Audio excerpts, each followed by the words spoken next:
24 сағат бұрын мен Алматыда жездемнің жездесінің тойында жүргем.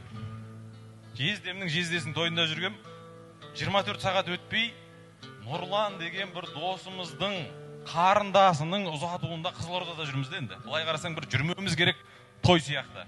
Бірақ жаңа мақсаттар жігіттер айтқан сияқты, біздің де бір жасымыз 40-қа жақындап жатыр.